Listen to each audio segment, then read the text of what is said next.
Afra, Isham, and Matvey.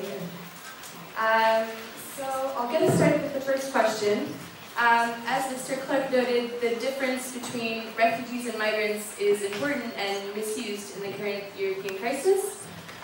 International law states that a country is obliged to welcome refugees, and the problem in Europe is that countries are considering the Syrians as economic migrants and not refugees in some cases. So the first question is, how are nationalistic discourses and xenophobic conceptions of Syrian migrants as an other used to legitimize the reticence of some states to welcome the refugees? And we're also wondering how is this linked to the rise of right-wing parties and fierce nationalism in Europe these last years? Someone want to get us started?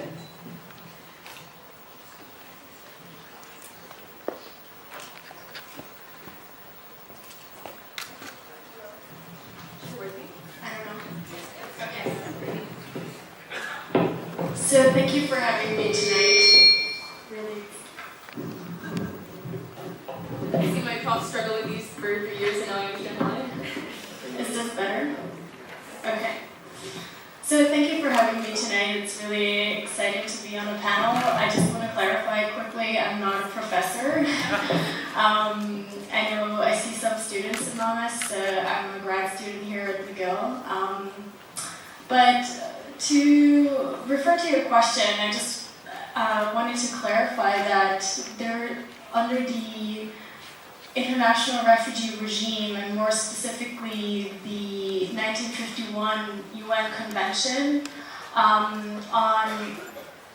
relating to the status of refugees and the 1967 Protocol, there is nowhere stated that states are obliged to take on refugees. It does state that individuals have the right to leave their country, and that's a basic necessity for them to actually qualify for a refugee status under the UN Convention. However, it does state the principle of non-refoulement. That's a really weird term. It has a French origin. And it basically states, to quote, no refugee should be returned to any country where he/she is likely to face persecution, other ill treatment, or torture. So once an individual reaches the territory of another country that is not its state of origin, it can apply for asylum, and then the state basically processes that application and sees whether the person qualifies under the UN Convention. Sometimes it is the case, in other cases not, but in that case, even if somebody does not qualify, they can still have a kind of temporary status in that country based on, as I just stated, they might face persecution, other ill treatment, or torture. So just to clarify that, maybe they're not obliged to welcome them, but there are other principles that apply. So.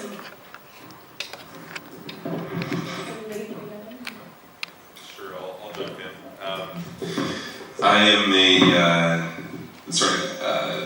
really privileged to join you here tonight. The film screenings were excellent. I feel like I've been one who's gained much more here. I'm sorry that my voice sounds like it's consuming the room. Mr. Clark, I really appreciated your presentation. Didn't really appreciate the slight against Saskatchewan, but it's okay. I'm from Saskatoon. My area that I work and study in and teach in here is really the intersection of religion with human rights, religion with globalization, and I just actually completed my thesis on children's rights and the concept of vulnerability. So I think I want to make two comments here, and they derive a bit from vulnerability.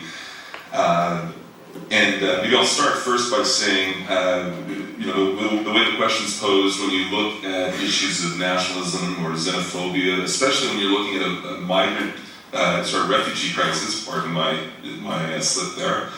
But when you're looking at that in the context of Europe, you really are looking at a problem of of a failure of collective memory.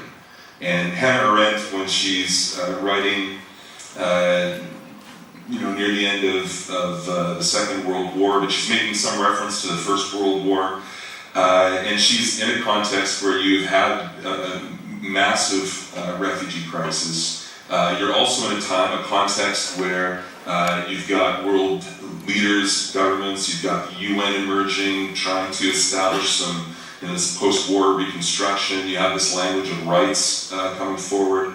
And Hannah Arendt says this. She says, if a human being loses his political status, he should, according to the implications of the inborn and inalienable rights of man, come under exactly the situation for which the declaration of such general rights provided. Okay, so she's saying, look, if somebody loses their civil rights, if your state fails, if you've been pushed out of a situation, this is where something like a Declaration of Human Rights really should do something for you, right? It really should take some action here. She says, actually the opposite is the case. It seems that a man, and she's obviously not using the inclusive language we use today, but it seems that a man who is nothing but a man, or we can say it seems that a human being who is nothing but a human being has lost the very qualities which make it possible for other people to treat him as a fellow man or a fellow human being. So what she's saying, she's essentially saying there's this paradox that when people lose their civil rights, it's almost as though they've lost their human rights along with it.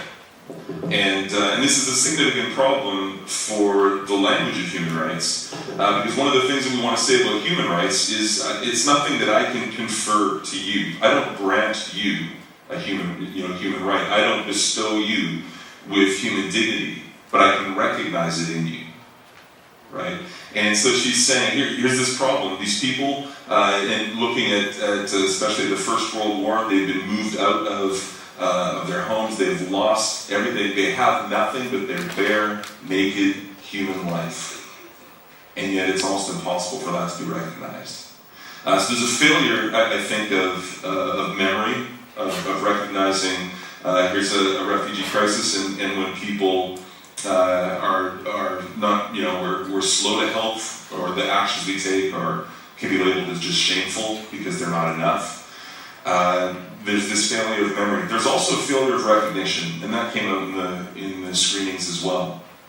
There's a failure of recognizing each other as human beings.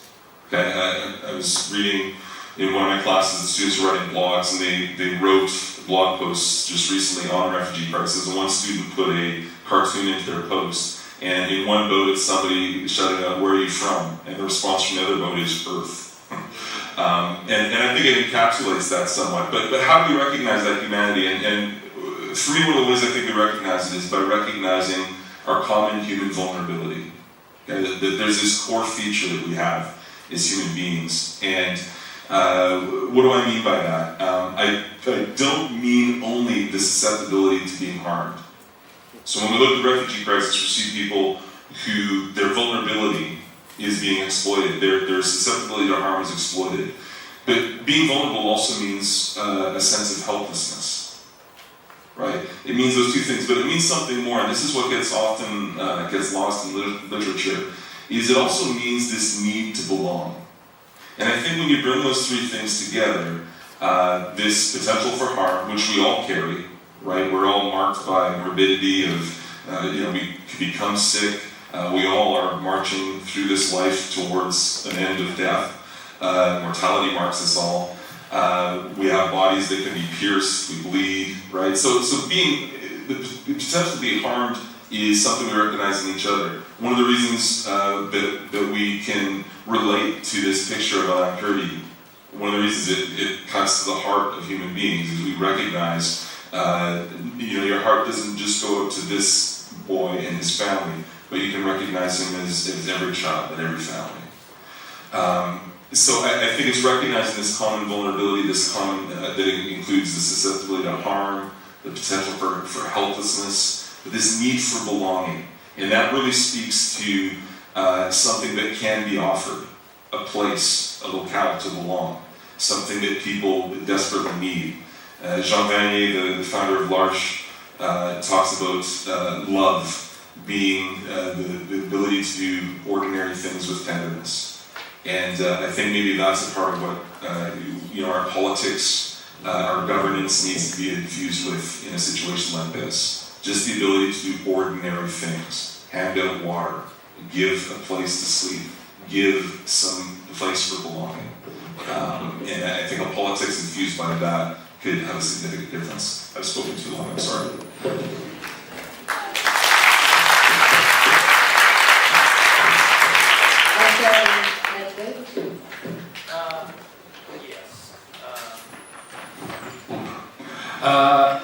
Yes, it's indeed true that the problem is in the failure of memory, to some extent. And John just talked about humanitarian memory, or memory of our mistakes, our failure to be human. But on the other hand, it's also about the triumph of memory. And I'm talking about national memory. Because in national narratives in Europe, the Islam is has been historically presented as an other. And it has been, for centuries, the situation was the opposition to Islam of Ottoman Empire, the opposition to the Islam in colonial provinces. It's pretty ingrained in national narratives, and that's why you have unexpected, to some extent, backlash against Muslims. They usually are lumped together, not as Syrian, let's say, refugees or immigrants from Libya. They are lumped together other just Muslims under the category of Muslims in Europe. The situation is, for instance, in Hungary, the situation is that Viktor Orban, who is currently the leader of the state, on the one hand,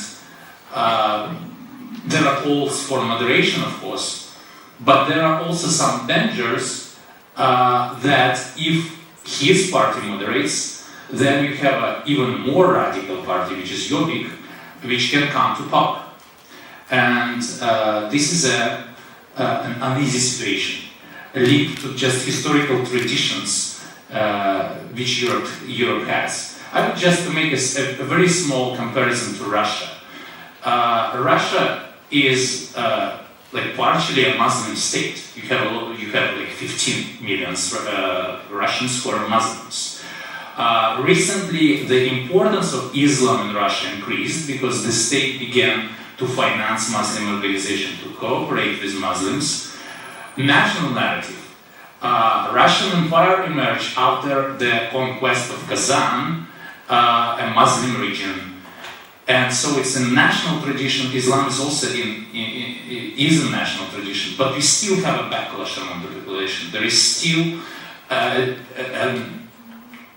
unfounded fear of Russia being overtaken by Muslim radicals. This is the problem we need to deal with. Thank you. Afra, would you like to?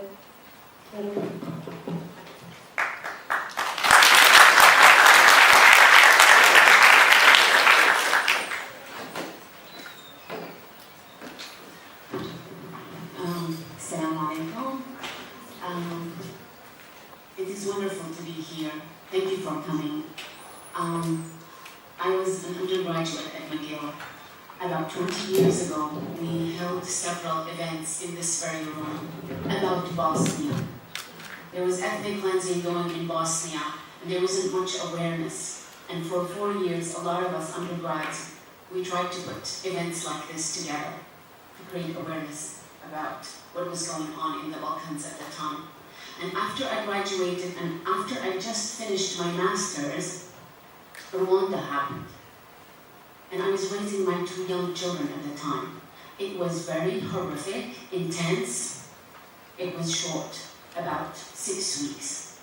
And close to 2 million people were slaughtered. And the world did nothing. I remember feeling horrified during that time. And I remained haunted for a long time. about our failure. Because when Bosnia was happening, and I was a student like many of you today, we kept saying, and they were human rights activists and human rights experts that we invited, we were saying, as a humanity, we said never again after the Holocaust and after the atrocities of the Second World War, and yet we were allowing this to happen. So after Bosnia, there was that never again, but Rwanda happened. And now that I'm trying to finish my PhD, my own home country, where I was born in Damascus, is being torn apart, and there's an exodus of refugees. In fact, if you look at the numbers of Syria, Syria is 23 million people, and over 11 million people left. And that's the official number. Some Syrians inside Syria actually believe it is more than that. Most of my relatives who left are not registered as refugees because they were able to find places in either Turkey or other neighboring countries. Some of them went for employment, some of them had already connections. So more than half of the population has already left. And inside Syria, you have millions displaced. So this is a real context of suffering and displacement. But it is happening because we as a world community fail to create a world that is organized around the principles of the rule of law and human rights. The victors of the Second World War said beautifully never again, but they actually did not work to create a world organized from rule of law and international law.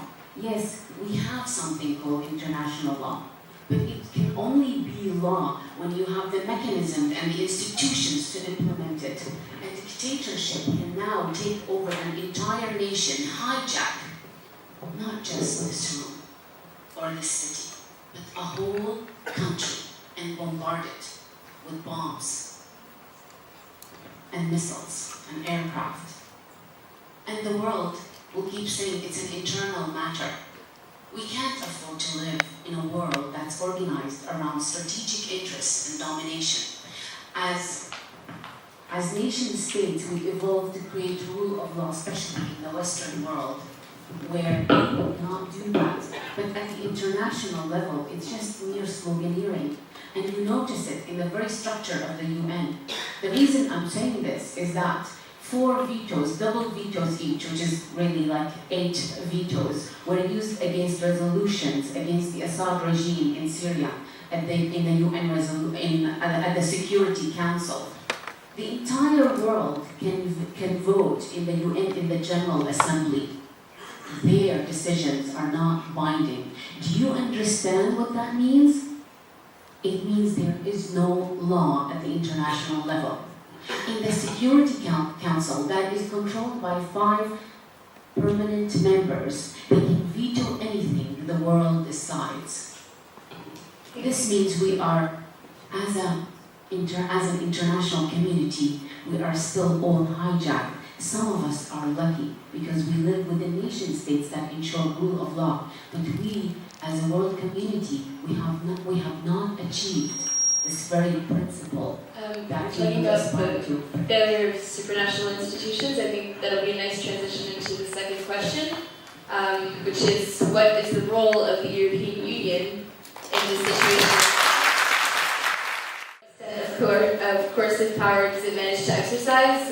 In particular, there's been a failure to really organize collective responsibility, and as the videos touched upon, I think the difference between what positions states are holding and then what we see at the civil society level is very important. So I'll let you answer. I don't know who wants to start.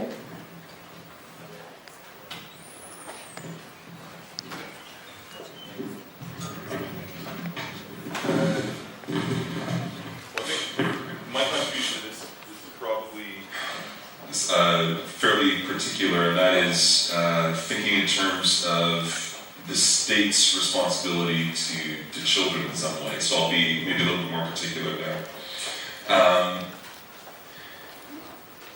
I think, and you've uncovered one of the issues is with international law or with international instruments, there's a question of how do these play out within national boundaries. And the way the world's organized right now, that's going to be an ongoing issue because those boundaries, in some cases, radically obscure the injustices that are happening within them. And that's a problem not only for dictatorships. Canada knows that that's been a problem within our borders. And in fact, some of the responses that you see in social media, you'll see people post statements from Wilfrid Laurier or different Canadian statesmen of the past, and they'll say, "Oh, here's what it really means to be a Canadian." The problem is that at the time of those statements, Canada was shuffling Aboriginal people into residential schools where children were,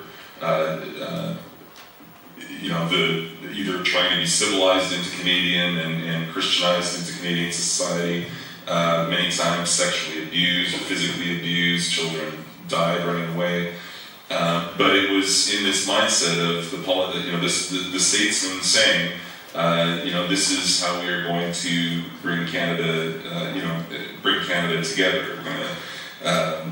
So you've obscured not only this issue in the past, you have people looking back to it. The problem is we have a constitution that says that we interpret our rights and freedoms in terms of multiculturalism. So going back to that time ignores that. It washes over the injustices that were done and suggests that we'd somehow be better to go back to a time where a homogenous society was thought to be the best. So there's a problem. It's a problem in dictatorships. There's a problem in what we often think of as a very wonderful country, Canada, but that problem in Canada has been long and ongoing. So when I think of the state, when I think of, or a collection of states, what is their responsibility when we see something like this refugee crisis, and when we see the images of, when I think especially of children suffering, children apart, walking. One of the questions is how is the full humanity of these children recognized? And I think it's difficult for the state to do that, especially in relying heavily on the language of rights, because the state's interest in the language of rights becomes very focused on the individual, and it becomes very focused on each individual. The problem is, when we look at children, you don't ever think of, anytime you think of a child, an individual child in a solitary sense, you think of a tragic situation, right? Usually we think of the child and someone, their mother, their father, their family, their siblings, their relatives, their community. We think of them in that context. And so I think a part of what we need to do, and maybe there's a twofold answer here, is we need to expect the state to do justice, and I'm going to refer especially to the children, but to do justice to children by recognizing them in a broader context than just the individual. I think that the 1989 Convention on the Rights of the Child often gets read in terms of this individualistic, subjective, possessive notion of rights. And yet, throughout the 1989 Convention on the Rights of the Child, you have woven this idea that in Catholic social teaching is referred to as subsidiarity. Okay? But it's essentially subsidiarity is the idea that governance should be left to the appropriate level. Okay? The state has a role. It's a recognition that the family has a role. And so that woven into this is, in effect, the Convention on the Rights of the Child is almost unintelligible without reading in the family into the document itself. I'm sorry, I'm going to have to hand over to another speaker. Okay, let me just, I'll close it with one statement. Just say, I think the role of the state is to encourage the family and give it space to be able to care for its children.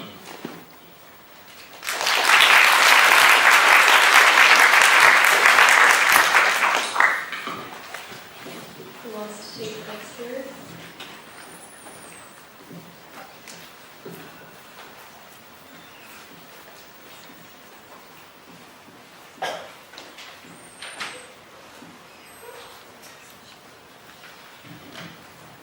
Hello? Okay. So the question kind of asked about EU institutions and how this crisis kind of sheds light on the weaknesses of the system that was created over the past 20 years. And for those of you who are not really familiar with the EU, I just wanted to mention like two frameworks that really matter here. One is the Dublin Regulation, which was set up in the 1990s and has evolved several times. And it was kind of an attempt by EU member states to coordinate their policies in terms of how they deal with refugees that come into Europe. So the idea was the Dublin Regulation will identify which EU member state is responsible for handling the asylum application of that individual. That the intention, the goal was, on the one hand, to reduce overlap, on the other hand, also to prevent kind of a type of asylum shopping. So, you know, if it didn't work out in one EU member state, to prevent someone to go to another EU member state and make an application there. So if one EU member state rejects your application and says you don't qualify, you cannot go on and apply in another EU member state. In reality, what that basically, and the second maybe framework that should be mentioned is the Schengen Agreement. And what that basically did, it was implemented in around 95, was to open up the borders to those who signed the agreement, and kind of push the responsibility of border controls to the outer limits of EU member states. So these two frameworks, the reality that they created was, on the one hand, an unbalanced distribution of responsibilities. So what we see today is that most refugees who come in, come through the Mediterranean, so it's Italy, Spain, and also Greece that carry the largest burden of, registering them and kind of figuring out what they're going to do with them. And a lot of the member states that are more located in Central Europe, kind of push the responsibility away and kind of got away with it.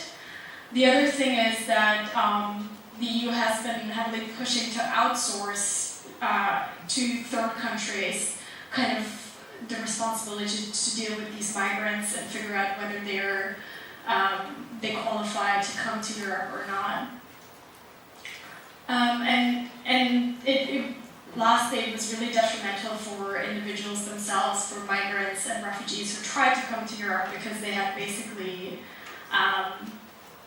no legal avenue to kind of, buy a plane ticket and come, because they often needed a visa to do that first. So it kind of created the situation that we see today, that a lot of migrants are trying to access the EU through the Mediterranean, through illegal mechanisms. And it's kind of ironic to watch EU member states say, oh, well, we have to fight the smugglers. Well, the smugglers profit from the institution and the framework that you created. It's a result of your own policies. So, the situation really shows how weak the system was from the beginning, and we can see both the principle of the Dublin Regulation and the Schengen zone kind of collapsing. More and more EU states close their borders. Germany is closing its border with Austria, and Denmark is closing its border to Germany. We have a whole situation between Serbia, Hungary, and Croatia. France closes its border to Italy. Kind of the idea that we have open borders is disappearing. So those are the kind of challenges that EU member states suddenly have to face and kind of say, okay, how can we overhaul the system and create something more sustainable in such a short period of time? Thank you, Janelle. Back to you,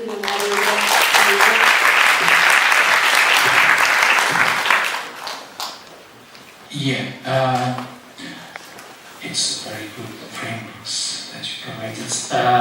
I think we tend to believe, or we want to believe, that there is a progression in international politics or international arena towards the human rights regime.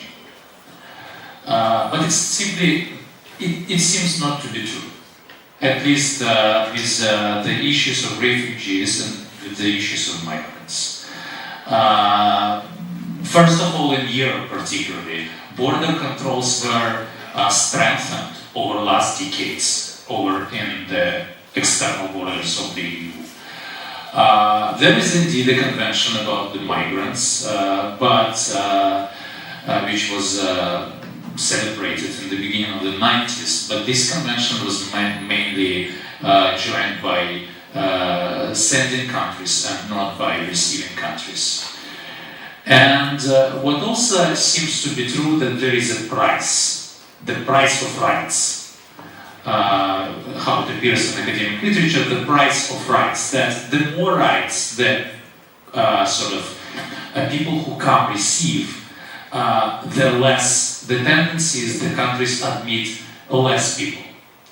And one of the problems in Hungary, for instance, Hungary was required to implement the same policy as towards refugees. It was back in the beginning of the 2000s. Provide the same standards of receiving refugees as Germany, for instance. And they did build some centers, they implemented the laws, but the backlash was the complaints within the country, however, are they founded or not, it's another thing, but the complaints within the country were that we do not have resources. We do not have resources to make a European, a good accommodation for immigrants as Germany does. And so this is the concept of price, of rights. And a solution may be that in order to admit more, you maybe should compromise the condition. That's why Lebanon admits much more refugees, that's why Turkey admits much more refugees than, for instance, Germany. Afra, would you like to tell us about what it's like for the Syrians when they come into Europe with these disparities between European countries? Well, I wanted to address, on the same topic, since we like international mechanisms to deal with refugees, the states around the world, whether the European Union or other nations, have to create a solution to the Syrian crisis, because we keep discussing the Syrian crisis as a refugee crisis, and we ignore the root cause of this crisis. We're pretending it is a tsunami somewhere invisible, but we all know that this was a peaceful revolution, a non-violent revolution that started to overthrow the Assad regime. And it's a family that ruled Syria for over 40 years with an iron fist. It's a people who decided they wanted to overthrow this. After the brutal reaction of the regime and the beginning of air raids and using tanks to siege cities, people decided they had to make a decision to back off or to continue to arm themselves. I disagree with their choice, but they chose to arm themselves. And that's because in the 80s, when they also staged an attempt to have a revolution, the father of Bashar al-Assad crushed the Syrians, and for 10 years they were forced disappearances, and including the destruction and the mass slaughter of an entire town. And he was rehabilitated into the international community. So the Syrians actually felt that if they don't topple this regime, they will be slaughtered for the next coming years. But when this happened, and it became an open war between the Syrian rebels and the regime, what happened is that you ended up having entire areas that were liberated, but then the regime would bombard them. And with the power vacuum, ISIS came into it. It is not so complicated. If you really follow the trajectory of the story, you understand. So then you have a civilian population that is caught in these areas that's being killed by ISIS and mostly killed by the Syrian regime. By the way, only 1 out of 7 is killed by ISIS. The rest are killed by the Syrian regime, sometimes more. There is a barrel bombing campaign against civilian neighborhoods. So people are fleeing bombardment by the regime. So what is happening in Syria is that you have this situation, dire situation, that is reminiscent actually of the Spanish Civil War. So we need to know history to understand how we tend to repeat ourselves. And so you have this has to be solved. And then you have the other issue, the side effect is the refugee crisis. You have these civilians who are leaving the country because it's unlivable to be in Syria. So we cannot focus on one part of the problem, the manifestation of the problem, or the side effect of the problem, without focusing on the root cause. This is, in my view, the large mistake that the international community is doing. And the influx will keep going on if Assad is not stopped. And ISIS will need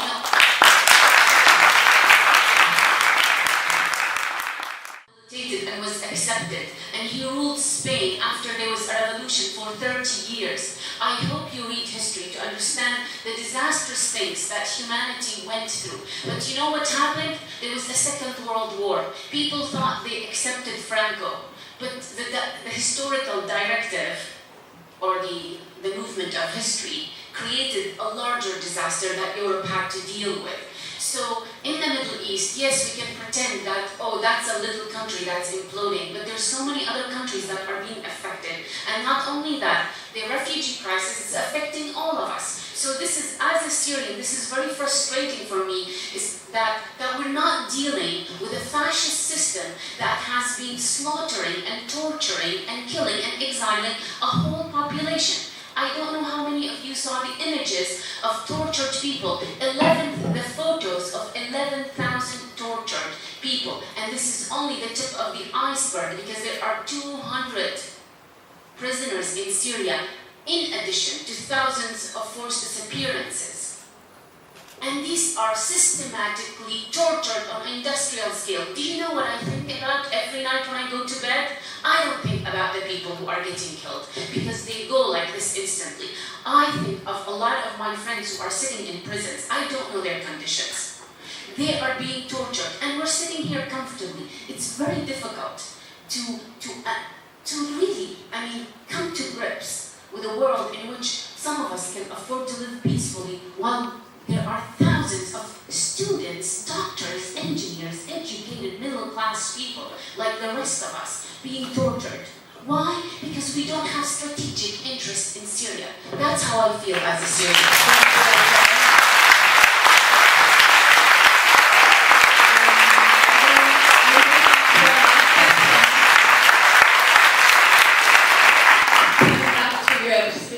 Last question. To what extent is this historical and unique episode a turning point for the European states, the European Union, and the European and Syrian populations?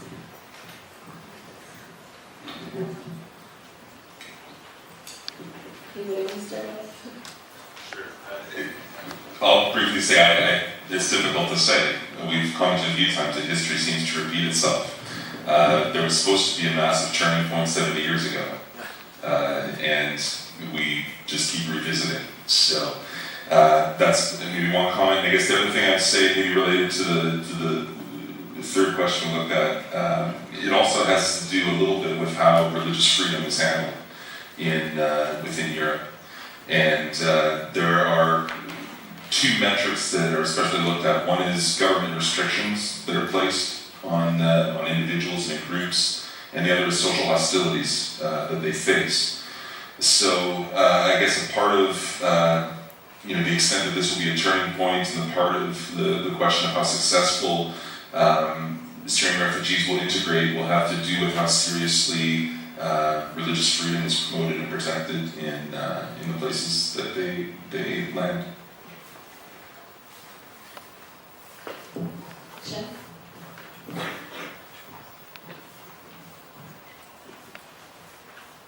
Okay, so part of the reason I think why I was invited was also because I'm a German and kind of observe the situation and the dynamic that is happening in terms of how this large influx of Syrians, but also from Afghanistan and Iraq, will impact our society.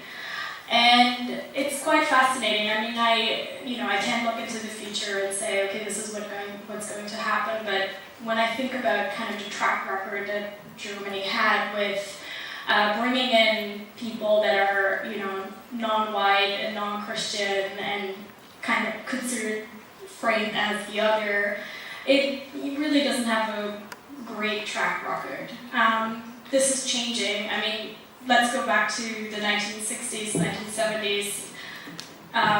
Germany invited a lot of guest workers from Turkey. The idea was that they would come and stay there temporarily. I don't know how the German government sees the Syrian refugees at this point, whether they see it just as a temporary stay and they all hope the Syrians to go back to repatriate once the civil war is over. But what they did with the Turkish migrants was kind of to ignore that they will ever become a part of society. So they lacked, didn't set up any integration courses, didn't provide any language courses, etc., etc. And it was only until around the year 2000 that Germany accepted that it's a country of immigrants and that these people are actually there to stay, after we already have a second, third, fourth generation of these immigrants. What we've seen in the past 10, 15 years is kind of a shift of dialogue and a shift in the political scene where the government makes effort to create platforms of dialogue with its Muslim population. So in 2006, for instance, it's created the German Islam Conference to bring together representatives of Muslim groups as well as state institutions. What I also see is that a lot of young people, including me, and friends of mine, find a voice and make it public. So they are more visible in the media. They articulate how they imagine German society to be, and that we don't always have to think of us in terms of we're either Turkish or Muslim or we're German. Now, as the situation at the moment, and I kind of draw some statistics. I hope you don't mind if I throw some numbers at you. So the Berlin Institute for Empirical Integration and Migration Research published a report about a week ago, I think, and they found that about 55% of Germans found that Muslims, consider Muslims to be a positive contribution to the country. About 21% say they're still a burden. How does that relate to the refugee situation?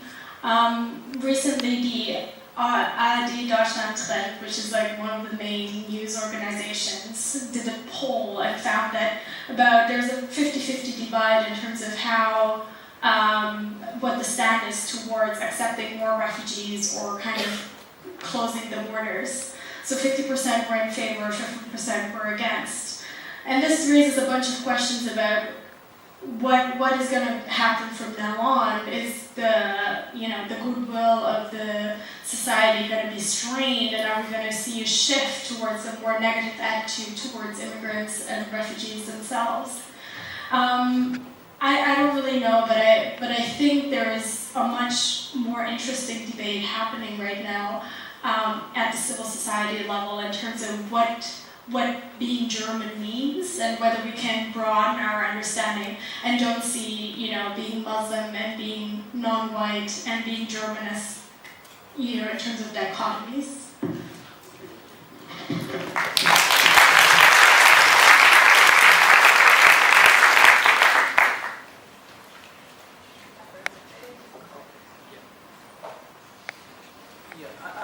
I think that sort of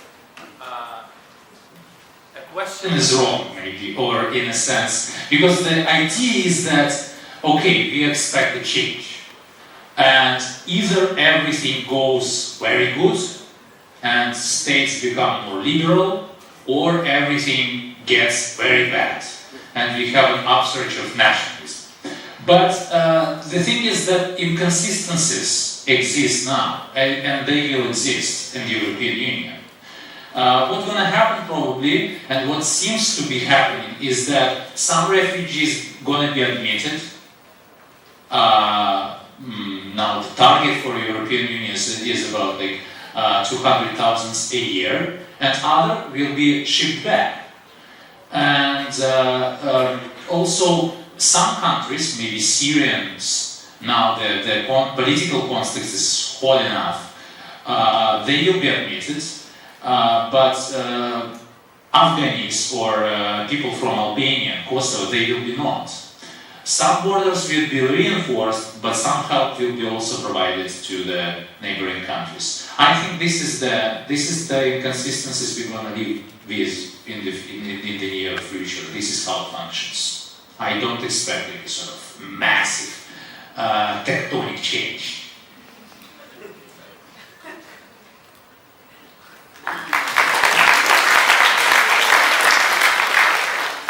We always think of developed world, underdeveloped world, educated, not educated, but when you think about it, it is so fascinating how seriously we take our identities and our national identities, and even our names. How do I know my name is Afra? My parents named me. How do I know I'm Arab? Because I grew up being Arab. But really, all of us, look at all of us. We're human beings. And it was funny, if you noticed in the videos that we screened, that there was the length that both videos were going through and the efforts they were going through to prove that Syrians are actually like the rest of humanity, that they're not aliens. And towards the end, the young guy was saying, we're just like you, we have children, we care about each other, we're educated, we're this or that. But really, I mean, it is I think we need to think of history not just as a source of honor and pride and national identity. We need to also use history to learn about our mistakes and the ways we violated each other and the ways we stepped over each other and the way we actually slaughtered each other. History is not always a source of pride. And this is the problem in the nationalist movements, that, oh, in Canada we are so open-minded. I mean, I have some neighbors who told me that. They said, oh, but you are open-minded, Afra. But if Syrians come to this country, they will bring their Middle Eastern values, and they might actually want to segregate the buses between men and women. Somebody was telling me that. And I said, well, before we worry about our segregated buses and rooms, maybe we should be worried about the big amount of blood that's being spilled in Syria, especially of children and civilians. And so it's really interesting when we think about the rise of nationalism around the globe, when in fact, you know what we need to think about? We need to think about the environment, about saving our planet. We still have not adjusted to being equal to each other as human beings. But this is the movement of history. Migration is inevitable. It's going to happen, or refugees or migrants are always going on the move. How many of you are natives in this room?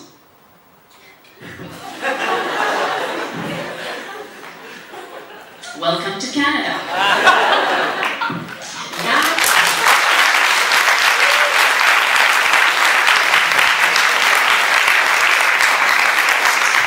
I came to Canada in my late teens. You know why I fell in love with this country? Because when I was growing up in Syria, I had Christian friends. My parents were of two different ethnic backgrounds. We spoke a language at home that my father didn't understand. So it was completely normal. And there were all these different sects and religious identities. And yes, the majority, there was a big kind of overwhelming Arab and Islamic identity. But there were all these other identities coexisting together. We went to Germany when I was 5. I spent my childhood in Germany. And suddenly I became Auslander. Even though after I learned the language and I was speaking fluently and I could mix with all German kids, but I was Auslander. And I was always made aware that I was Auslander only when I grew up and I understood I was growing up in the shadow of the Holocaust and still remnants of some Nazi racism, that I understood that it was very different from Syria. And then when I came to Canada, even though it was very cold, and I remember I arrived in the middle of January, the air that hit my face was not cold. It was hot because it burnt me. But after a few weeks, I took a deep breath and I felt, this reminds me more of Syria. Because there was much more of a mixture, and I felt, it feels comfortable. This is the future of humanity. We're not going to be seeing little countries where everybody is blonde or straight dark hair or people looking the same. This is what you see today here. That is our future. And we have to learn to see each other as human beings. That's why the refugee crisis of the Syrians is the refugee crisis of all of us, because we are refugees on planet Earth, and there are so many large animals that are going extinct on this planet. We need to fix our situation to save life on this planet, because this planet is our mother. We pretend that we are mobile creatures, but this is the womb that carries us. And I'm so frustrated that we are still looking at Arab, Muslim, Christian, white, non-white, African, this, when actually there are entire species that are endangered, and entire forests. We need to solve these problems to actually deal with some priorities. Thank you.